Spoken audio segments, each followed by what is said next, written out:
Good morning, students. Good morning, teacher. Today we are going to start our new chapter number 7, Subhashitani. Okay, Subhashitani means what?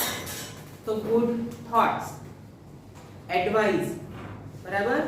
इस तरह की versus है ना, वो संस्कृत में सुभाषितानी के फॉर्म में आते हैं।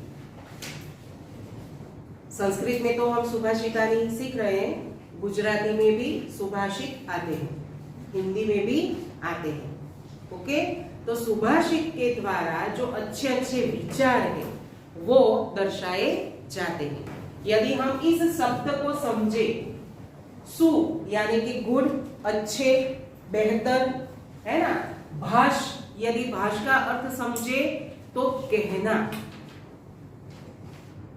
दर्शाना, प्रदर्शित करना, है ना, अच्छे से कहना, ऐसे विचार जो अच्छे से कहे जाते हैं उसे क्या कहते हैं? सुभाषितानी, मतलब गुड थॉट्स, है ना। तो संस्कृत में हम स्टार्ट करेंगे पहला सुभाषित, हमें याद भी रखना है। तो पहले हम रीड करेंगे, उसका पठन करेंगे, उसे गाएंगे, है ना, बाद में उसे समझेंगे। ठीक है?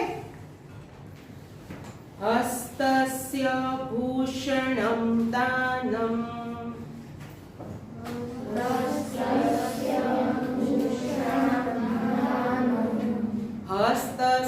भूषणं दानं,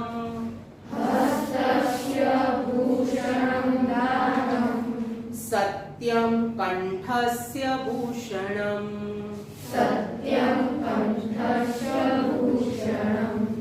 श्रोतस्य भूषणं शास्त्रं, श्रोतस्य भूषणं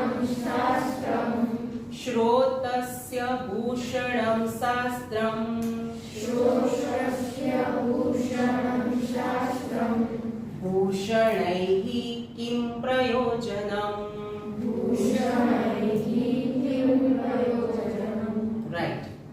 तो यहाँ पर आपने देखा होगा सभी वर्ड के साथ स्य ऐड है। हस्त उसके साथ स्य, हस्तस्य। कंठ तो उसके साथ स्य, कंठस्य, है ना। श्रोत तो उसके साथ भी स्य जुड़ा हुआ है, यानी कि श्रोतस्य। ओके, तो सभी वर्ड के साथ स्य जुड़ा है, इसका मतलब ऑफ। हस्तस्य it means of hands. Okay, जैसे मैं कहूं कि राजेशस्य यानी कि राजेश का। हस्तस्य मीन्स हाथ का। कंठस्य मीन्स कंठ का, गले का। समझ में आ रहा है? राजस्य मीन्स राज का, है ना। तो स्य का मीनिंग क्या होगा? ऑफ।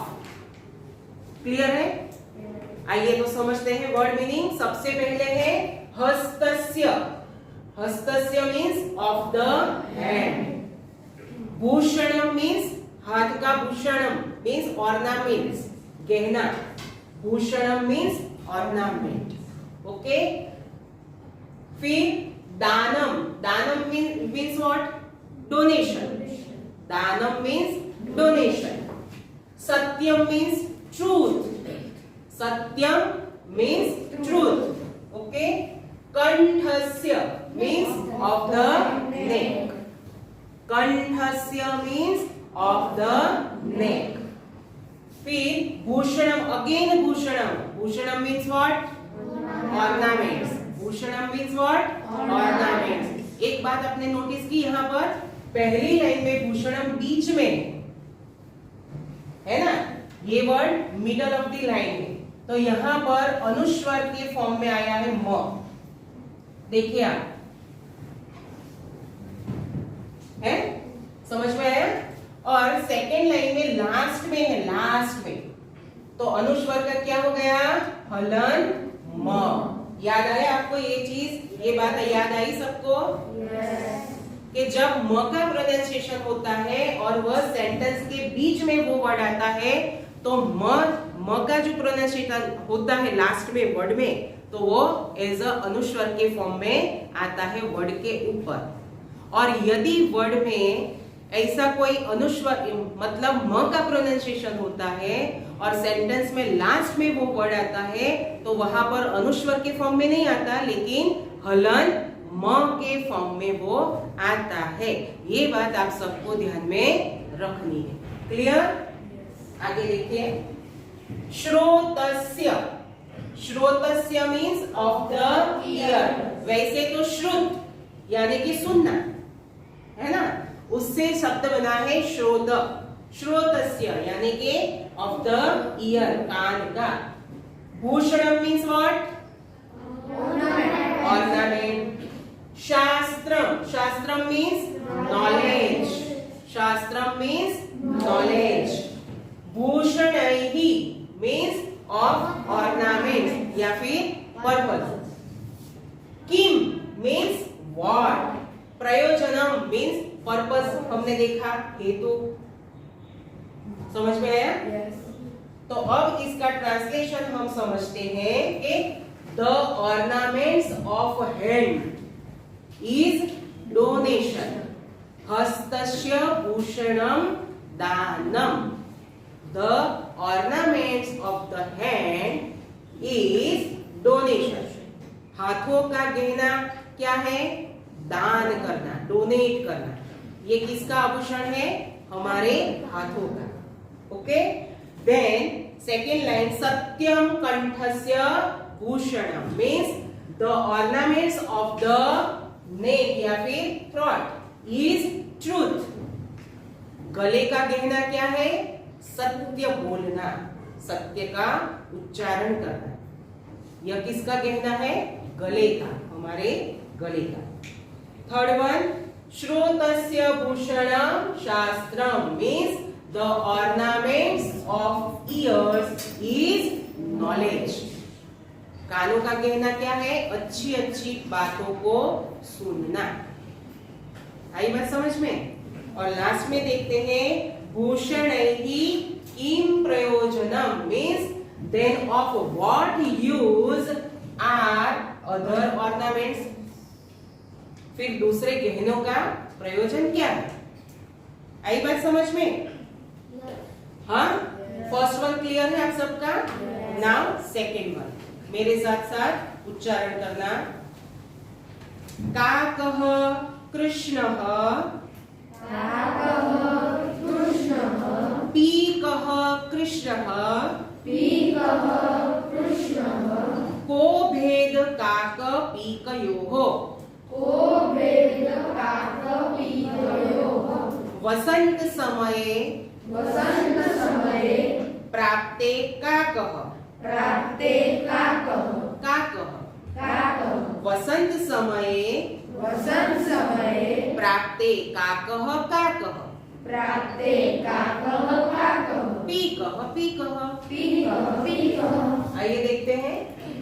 ओके, सेकेंड नंबर का जो सुभाषित है उसमें कहा गया है काकः। काकः मीन्स क्रो। कृष्णः मीन्स ब्लैक। ओके, काकः मीन्स क्रो, कृष्णः मीन्स ब्लैक, पीकः मीन्स ककू। ओके, और वह भी कैसी है? ककू भी कैसी है? ब्लैक है ना। कह मीन्स व्हाट, भेदः मीन्स डिफरेंस, भेदः मीन्स डिफरेंस। वसंत समय प्राप्ते, वसंत समय प्राप्ते यानी कि जब स्प्रिंग सीजन आती है तब। Okay, when the spring is arising. काकः means crow is crow, पीकः ककू is ककू। कुछ समझ में आया आपको? क्या कहा गया है इस सुभाषितानी में? देखते हैं। A crow is black, a cuckoo is black, कौवा भी काला है, कोयल भी काली है ना। What is the difference between a crow and cuckoo? तो फिर दोनों में डिफरेंस क्या है? दोनों ही दिखने में तो काले ही है, तो फिर दोनों में डिफरेंस भेद क्या है? When the spring time arrives, जब स्प्रिंग सीजन आती है, अ क्रो इज क्रो, कौवा कौवा रहता है, और and a cuckoo is cuckoo, और कोयल कोयल रहती है। दोनों में भेद यह है। वसंत ऋतु आती है ना, स्प्रिंग सीजन, तब कोयल बोलती है। कोयल के बोलने से, उसके स्वर से हमें पता चलता है कि यह कोयल है, भले ही काली है पर ये कोयल है। कौवा बोलता है तब पता चलता है हमें कि यह कोयल नहीं बल्कि कौवा है। तो दोनों के बीच का जो गुण है वह भेद है। आई बात समझ में? भेद क्या है? दोनों के गुण, वह भेद है। मीन्स जज the people bye there qualities only, not bye their colour. तो हमें इस सुभाषित से क्या सीखने को मिलता है कि हमें किसी भी मनुष्य को उसकी क्वालिटी को देखकर जज करना चाहिए, बल्कि नहीं उसका रंग, वो कैसा दिखता है, उससे हमें यह मनुष्य कैसा है यह हम जज नहीं करना चाहिए, लेकिन उसमें कौन सी क्वालिटी है यह देखकर हमें उसे पहचानना चाहिए। क्लियर? नाउ थर्ड वन, यथा चित्तम तथा वाचा। यथा चित्तम तथा वाचा। यथा वाचा तथा क्रिया। यथा वाचा तथा क्रिया। चित्ते वाण्याम क्रियायाम च। चित्ते वाण्याम क्रियायाम च। अगेन, चित्ते वाण्याम क्रियायाम च। चित्ते वाण्याम क्रियायाम च। यहाँ पर ण है, ओके। साधु नामेक रूपता। साधु नामेक रूपता। साधु नामेक रूपता। साधु नामेक रूपता। यानी कि यथा मीन्स लाइक, जैसा। चित्तम यानी कि हमारा चित्त, मन, माइंड, ओके। तथा मीन्स के उसके जैसा, लाइक वाइज, बराबर। यथा तथा, जैसा तैसा, मीन्स जैसे कि मैं एक सेंटेंस बोलूं, यथा राजा तथा प्रजा, उसका मीनिंग क्या होगा? जैसा राजा वैसी उसकी प्रजा। आई बात समझ में? यथा तथा। वाचः मीन्स, वाचः मीन्स स्पीक, ओके। वाचः मीन्स स्पीक। वाण्याम, वाचः वाण्याम मीन्स स्पीक, बोलना, स्पीच देना, इन स्पीच। क्रियायाम मीन्स इन एक्शन। क्रियायाम मीन्स इन एक्शन। साधुना मीन्स गुड पीपल, ओके। साधुना मीन्स गुड पीपल। एक रूपता मीन्स यूनिफॉर्मिटी, ओके। एक रूपता मीन्स यूनिफॉर्मिटी। तो यहाँ पर क्या कहा गया है?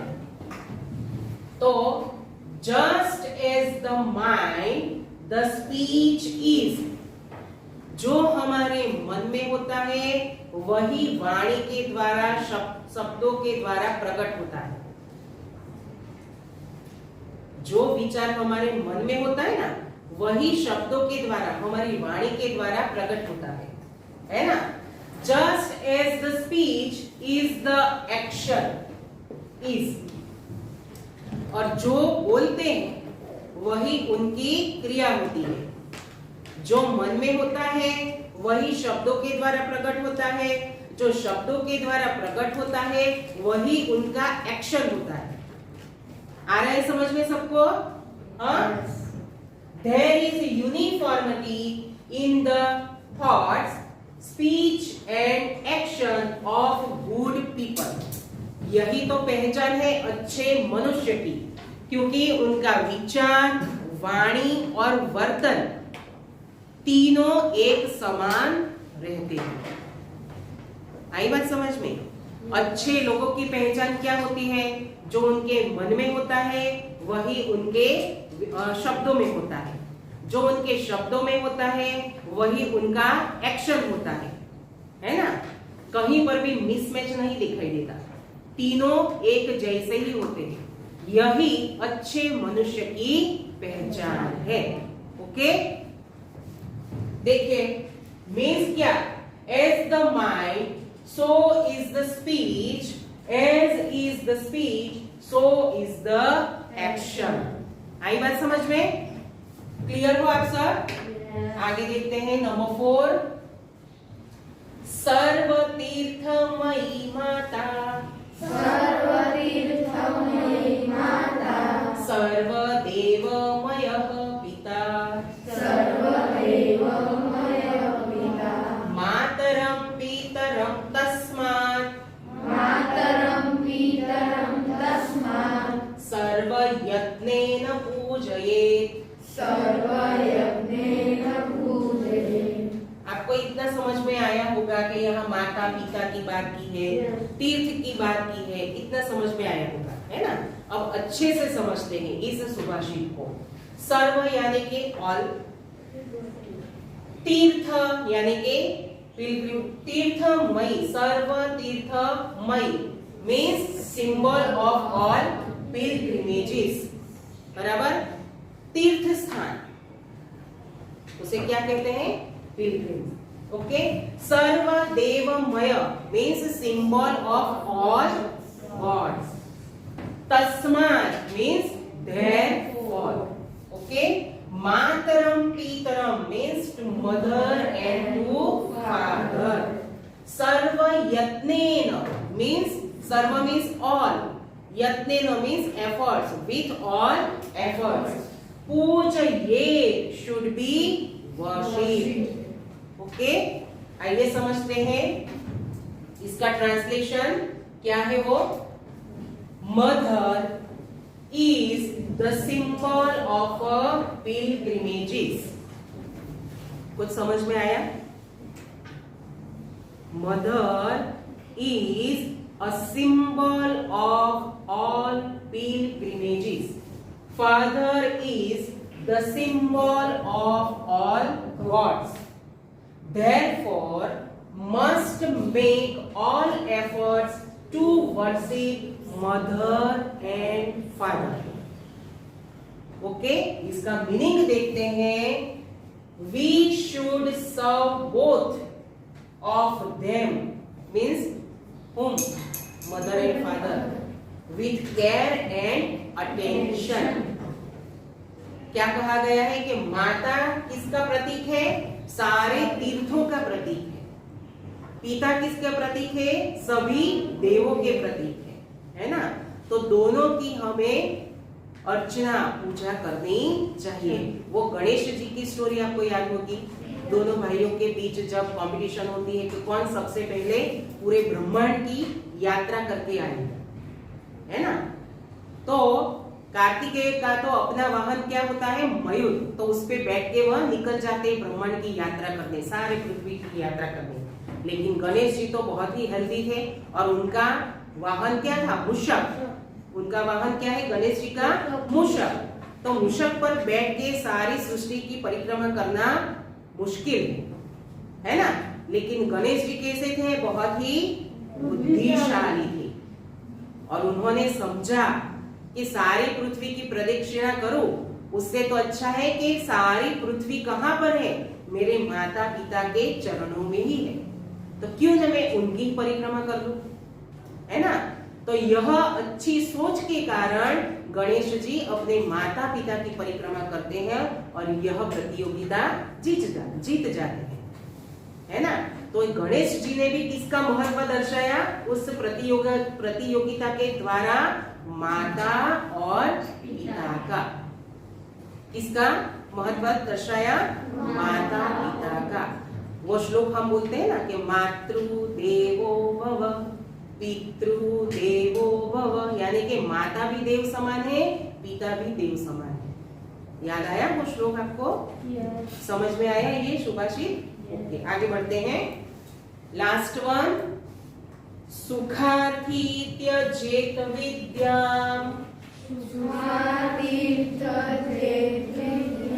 सुखार्थी त्यजेत विद्याम, सुखार्थी त्यजेत विद्याम, विद्यार्थी त्यजेत सुखम, विद्यार्थी त्यजेत सुखम, सुखार्थी न कुतो विद्या, सुखार्थी न कुतो विद्या, सुखार्थिनः कुतो विद्या, सुखार्थिनः कुतो विद्या, कुतो विद्यार्थिनः सुखम। कुतो विद्यार्थिनः सुखम। विद्यार्थी सुख ऐसा कुछ कहा गया है। इतनी बात आपको समझ में आई होगी। यस, देखते हैं। सुखार्थी means one who desires comfort, सुख की कामना करता है, उसकी इच्छा करता है। ओके। विद्या मीन्स एजुकेशन, नॉलेज। त्यजेत मीन्स छोड़ देना, गिव अप करना। ओके। विद्यार्थी, विद्यार्थी किसे कहते हैं? वन हु डिजायर्स नॉलेज, कुछ जानने की, कुछ पाने की इच्छा रखता है, उसे क्या कहते हैं? विद्यार्थी। सुखार्थिना मीन्स वन डिजायर कंफर्ट। कुतः फ्रॉम वेयर। अब आपको थोड़ा थोड़ा समझ में आया होगा, है ना? मीन्स सुखार्थी त्यजेत विद्याम, विद्यार्थी त्यजेत सुखम means a person who desires comforts, he must give up knowledge. जो सुख की कामना करता है वह ज्ञान पाना छोड़ देता है ना? और and a person who desires knowledge must give up comfort. और जो ज्ञान की कामना करता है उसे सुख का त्याग करना पड़ता है। आई बात समझ में? जो आरामप्रद जीवन चाहता है वो क्या छोड़ देता है? नॉलेज, कुछ जानना, कुछ पाना छोड़ देता है, क्योंकि उसे आराम ही बेहद पसंद है ना? तो विद्या कहां से आएगी? है ना? जो आराम चाहता है उसे विद्या कहां से मिलेगी? और जो विद्या चाहता है उसे आराम को, कंफर्ट को छोड़ना पड़ता है, तभी उसे विद्या की प्राप्ति हो सकती है। Okay. From where can one desiring comfort get knowledge and from where can one desiring knowledge get comfort. आई बात समझ में? जो आराम चाहता है उसे ज्ञान कहां से, और जो ज्ञान चाहता है उसे आराम कहां मिल सकता है? आई बात समझ में? तो ये हम सबको, आप सभी को यह सुभाषित अच्छे से लागू पड़ता है।